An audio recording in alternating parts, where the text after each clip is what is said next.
గంభీర్ మామూలుగానే ముక్కుసూటి మనిషి. నచ్చింది చేస్తాడు, నచ్చినట్టుగానే ఉంటాడనే చర్చ ఉంది. జట్టు ప్రయోజనాల కంటే ఏదీ ముఖ్యం కాదని నమ్మే వ్యక్తి గంభీర్.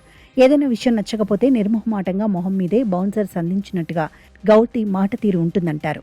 టీమిండియా హెడ్ కోచ్గా బాధ్యతలు తీసుకున్నాక తనదైన మార్కు చూపిస్తున్నాడు.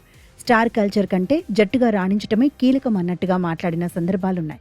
చీఫ్ సెలెక్టర్ అగార్కర్ కూడా మొహమాటాలేమీ ఉండవని, తీసుకోవాల్సిన నిర్ణయాల విషయంలో క్లారిటీతో ఉంటాడనే చర్చ ఉంది. అయితే హెడ్ కోచ్గా గౌతమ్ గంభీర్, చీఫ్ సెలెక్టర్గా అజిత్ అగార్కర్ హయాంలో భారత్ మెరుగైన ప్రదర్శన చేసింది.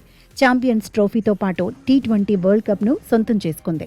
అదే సమయంలో అగార్కర్, గంభీర్ ఎవరి మాట వినరని, టీం ప్రయోజనాలే వాళ్లకు ఫస్ట్ ప్రయారిటీ అనే చర్చ జరుగుతోంది. అదే ఇప్పుడు రోహిత్ శర్మ, విరాట్ కోహ్లీ వంటి సీనియర్లకు కష్టాలు తీసుకొస్తుందనే వాదన ఉంది.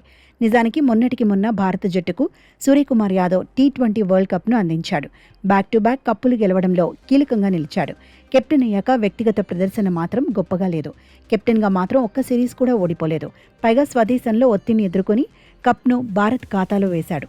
వ్యక్తిగత ప్రదర్శన పరంగా ఫామ్లో లేకపోయినా బైలేటరల్ సిరీసుల్లో సూర్యను ఆడిస్తారని అభిమానులు భావించారు. కానీ గంభీర్, అగార్కర్ మాత్రం కఠిన నిర్ణయమే తీసుకున్నారని ఎక్స్పర్ట్స్ చెబుతున్నారు. ఎందుకంటే సూర్యను విన్నింగ్ కెప్టెన్గా కాకుండా ఫామ్లో లేని ప్లేయర్గానే చూశారంటున్నారు. ఎలాంటి సెంటిమెంట్లను పట్టించుకోలేదంటున్నారు. సూర్యకుమార్ యాదవ్ వయసును కూడా దృష్టిలో పెట్టుకుని ఐర్లాండ్, ఇంగ్లాండ్తో సిరీస్ల నుంచి తప్పించారంటున్నారు. ఓ రకంగా వచ్చే T20 వరల్డ్ కప్ ప్రణాళికల్లో సూర్యకుమార్ యాదవ్ లేడని చెప్పేశాడంటున్నారు. విన్నింగ్ కెప్టెన్గా సడన్గా తప్పించడంపై విమర్శలు ఉన్నా గంభీర్, అగార్కర్కు మద్దతుగా మాట్లాడుతున్న వారి సంఖ్య ఎక్కువగానే కనిపిస్తోంది. గతంలో ఛాంపియన్స్ ట్రోఫీని రోహిత్ అందించినా ఆ తర్వాత బైలేటరల్ సిరీస్ సమయానికి కెప్టెన్సీని కోల్పాడు. వచ్చే వన్డే వరల్డ్ కప్ను దృష్టిలో పెట్టుకుని శుభ్మన్ గిల్కు సెలెక్టర్లు పగ్గాలు అప్పగించారు. ఛాంపియన్స్ ట్రోఫీ గురించి పట్టించుకోకుండా ఫ్యూచర్ గురించి ఆలోచించారు.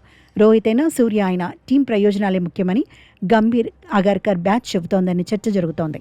ఇదే సమయంలో రోహిత్, కోహ్లీ టెస్ట్ల నుంచి రిటైర్మెంట్ ప్రకటించడం వెనకాల కూడా గంభీర్, అగార్కర్ ప్రమేయం ఉందని ఫ్యాన్స్ ఇప్పటికీ మాట్లాడుకుంటున్నారు. మొత్తంగా గౌతి, అగార్కర్ తీరు ఇప్పుడు హాట్ టాపిక్ అవుతోంది.